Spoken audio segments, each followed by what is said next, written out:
ರುಚಿ ಮಸಾಲ ರೂಪಾಯಿ. ಬೀದರ್ನಲ್ಲೂ ನೀಟ್ ಅಕ್ರಮದ ವಿರುದ್ಧ ಆಕ್ರೋಶ. ಕೇಂದ್ರ ಶಿಕ್ಷಣ ಸಚಿವ ಧರ್ಮೇಂದ್ರ ಪ್ರಧಾನ್ ರಾಜೀನಾಮೆಗೆ ಆಗ್ರಹ. ದಲಿತ ಸಂಘರ್ಷ ಸಮಿತಿಯಿಂದ ಬೀದರ್ನಲ್ಲಿ ಪ್ರತಿಭಟನೆಯಲ್ಲಿ ನೂರಾರು ಸಂಘಟನಾ ಸದಸ್ಯರು ಭಾಗಿ. ಕೇಂದ್ರ ಸರ್ಕಾರದ ನೀತಿಗಳ ವಿರುದ್ಧ ಪ್ರತಿಭಟನಾಕಾರರ ಆಕ್ರೋಶ. ಕೇಂದ್ರ ಶಿಕ್ಷಣ ಸಚಿವ ಧರ್ಮೇಂದ್ರ ಪ್ರಧಾನ್ ರಾಜೀನಾಮೆಗೆ ಆಗ್ರಹ. ದಲಿತ ಸಂಘರ್ಷ ಸಮಿತಿಯಿಂದ ಬೀದರ್ನಲ್ಲಿ ಪ್ರತಿಭಟನೆಯಲ್ಲಿ ನೂರಾರು ಸಂಘಟನಾ ಸದಸ್ಯರು ಭಾಗಿಯಾಗಿದ್ದಾರೆ. ಆಕ್ರೋಶವನ್ನ ವ್ಯಕ್ತಪಡಿಸಲಾಗ್ತಾ ಇದೆ.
ಈಗ ನೀವು ದೃಶ್ಯದಲ್ಲಿ ಗಮನಿಸ್ತಾ ಇರೋದು ಬೀದರ್ನಲ್ಲಿ ಆಗ್ತಾ ಇರುವಂತಹ ಪ್ರತಿಭಟನೆ. ರಾಜ್ಯವ್ಯಾಪಿ ಇದೇ ರೀತಿಯಾಗಿ ಪ್ರತಿಭಟನೆಯನ್ನು ನಡೆಸಲಾಗ್ತಾ ಇದೆ.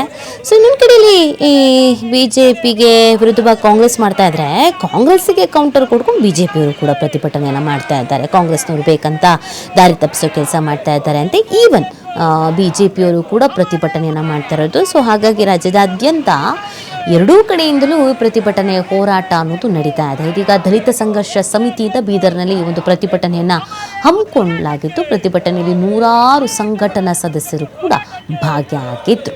ಇದು ಇಲ್ಲಿಗೆ ನಿಲ್ಲುವ ಲಕ್ಷಣ ಸದ್ಯಕ್ಕೆ ಕಾಣಿಸ್ತಾ ಇಲ್ಲ. ಕೇಂದ್ರ ಸರ್ಕಾರದ ನಿಲುವು ನಿರ್ಧಾರ ನೀತಿಗಳ ಆಧಾರದ ಮೇಲೆ ಮುಂದಿನ ವಿಚಾರ ನಿಂತಿರುತ್ತೆ ಅಂತ ಕಾಣಿಸುತ್ತೆ. ಹೋರಾಟ ಕ್ಷಣದಿಂದ ಕ್ಷಣಕ್ಕೆ ತೀವ್ರ ಸ್ವರೂಪವನ್ನು ಪಡ್ಕೊಳ್ತಾ ಇರೋದನ್ನು ಗಮನಿಸ್ತಾ ಇದ್ದೀವಿ. ಕಾಂಗ್ರೆಸ್ನವರು ಬೇರೆ ಕರೆ ಕೊಟ್ಟಿದ್ದಾರೆ. ರಾಜ್ಯದಾದ್ಯಂತ ಎಲ್ಲ ರಾಜ್ಯಗಳಲ್ಲೂ ಕೂಡ ಜಿಲ್ಲಾವಾರು ಪ್ರತಿಭಟನೆಯನ್ನು ಮಾಡಿ ಇದು ವಿದ್ಯಾರ್ಥಿಗಳ ಭವಿಷ್ಯದ ವಿಚಾರ ಅಂತ. ಸಹಜವಾಗಿ ಪೊಲಿಟಿಕಲ್ ಆ್ಯಂಗಲ್ ಹೇಗೂ ಪಡ್ಕೊಬಿಟ್ಟಿದೆ ಅಲ್ಲ. ಸೊ ಇದೆಲ್ಲದರ ನಡುವೆ ಹೋರಾಟ, ಅದಕ್ಕೆ ವಿರುದ್ಧವಾದಂಥ ಹೋರಾಟಗಳು ನಡೀತಾನೆ ಇದೆ.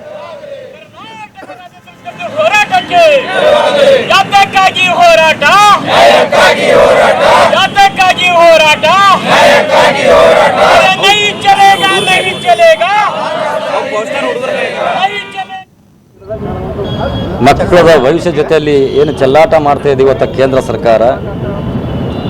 ಇವತ್ತು ನೀಟ್ ಎಕ್ಸಾಮ್ ಇರ್ಬೋದು, ಈ ಹಿಂದೆ ಸುಮಾರು 6-7 ಸರ್ತಿ ನೀಟ್ ಪರೀಕ್ಷೆ ಹಾಗೂ ಇತರ ಪರೀಕ್ಷೆಗಳೆಲ್ಲ ಪೇಪರ್ ಲೀಕ್ ಆಗೋದು. ಇದರಿಂದ ಇವತ್ತು ಅನೇಕ ಯುವಕರು ತಮ್ಮ ಬಾಳನ್ನೇ ಹಸನು ಮಾಡ್ಕೊಂಡು ಕಳ್ಕೊಂಡು ಕೂತಾರೆ. ಅಂಥದ್ರಲ್ಲಿ ಇವತ್ತು ಸುಪ್ರೀಂ ಕೋರ್ಟ್ನಿಗೆ ಹೋದಾಗ ಸುಪ್ರೀಂ ಕೋರ್ಟ್ ಕೂಡ ಈ ದೇಶದ ಯುವಕರು ಒಂದು ಝಳ್ಳಿಯಾಗಿರಂತ. ಅದಕ್ಕಾಗಿ ಇವತ್ತು ಏನು ದೆಪ್ತಿ ಎಂಬ ಒಬ್ಬ ಅಮೇರಿಕಲಿಂದ ಬಂದು ಇವತ್ತು ಇಂಡಿಯಾನೇ ಅವರು ಒಂದು ಕಾಕ್ರೋಚ್ ಪಾರ್ಟಿ ಅಂತ ತಗೊಂಡು ಇವತ್ತು ದಿಲ್ಲಿಯಲ್ಲಿ ಯುವಕರ ಭವಿಷ್ಯಕ್ಕಾಗಿ ಶಾಂತಿ ರೀತಿ ಅಂತ ಒಂದು ಹೋರಾಟ ಮಾಡ್ತಾರೆ. ಇವತ್ತು ಇಂಡಿಯಾ ದೇಶದಲ್ಲೇ ಹಿಂದೆಂದೂ ಕಂಡರಿಲಾರ್ದಂಥದ್ದು ಆ ಹೋರಾಟ ಶಾಂತಿ ರೀತಿಯಿಂದ ಹೋರಾಟ ನಡೀತಿದೆ. ಆದರೆ ಯಾವಾಗಲೂ ಈ ದೇಶದಾಗ ಯಾರು ಹೋರಾಟ ಮಾಡ್ತಾರ, ಈ ಕಮ್ಯುನಲ್ ಫೋರ್ಸ್ ಅವರಿಗೆ ಈ ದೇಶ ವಿರೋಧಿ ಹೊರ ದೇಶದ